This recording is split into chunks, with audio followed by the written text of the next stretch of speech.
Hello, ladies and gents. Tis I, Romero for RMN, here to give you guys an audio movie review for the movie Elysium, directed by District 9 director Neill Blomlamp. Now, I gotta get this off my chest. I'm a huge fan of District 9. I loved it when it came out. It deserved to be nominated for Best Picture at that year's Oscars. And when I found out that Neill Blomkamp was going to make a new film with Matt Damon, no less, that sealed the deal for me. And, well, the plot for the movie sounded at first for me cliche, two societies split, people with power and a lot of money and political, influence live on a Garden of Eden like space station known as Elysium, and then everybody else has to live on a slum like Earth.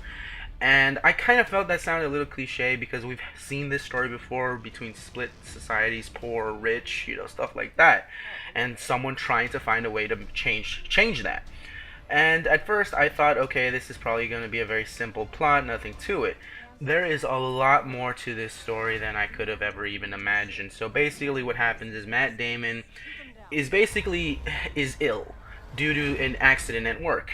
And in order to cure himself, he needs to get to Elysium because there is a machine there can actually cure him.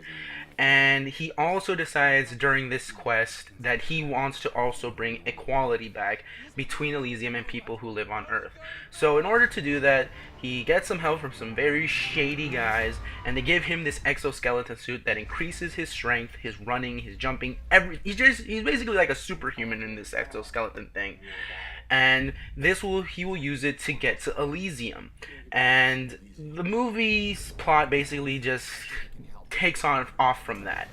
The performances by Jodie Foster and Matt Damon were amazing. Neill Blomkamp has really upped his ante by getting such A-list actors to be part of his movie. The first movie, District 9, he did really didn't have that very well-known actors, excluding Sharlto Copley, who got known for that role as Vicus. But here, Matt Damon and Jodie Foster are relatively, big name stars, and in order to, for Neill Blomkamp to work with them, that has to be such a huge thing.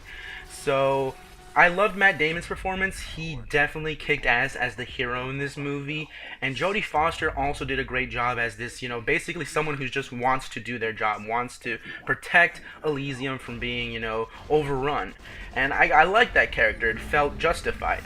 And then you got Sharlto Copley basically playing the gun for hire.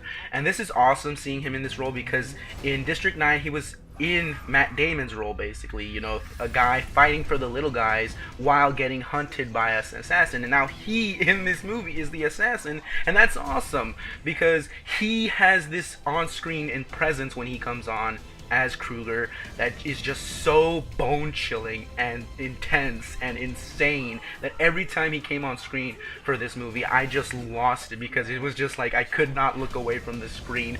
Sharlto Copley, I felt, stole the show in this movie, so that was awesome. The visuals, of course, are spectacular. They're from Neill Blomkamp. They look crisp, glossy, and just so realistic, and that's just awesome.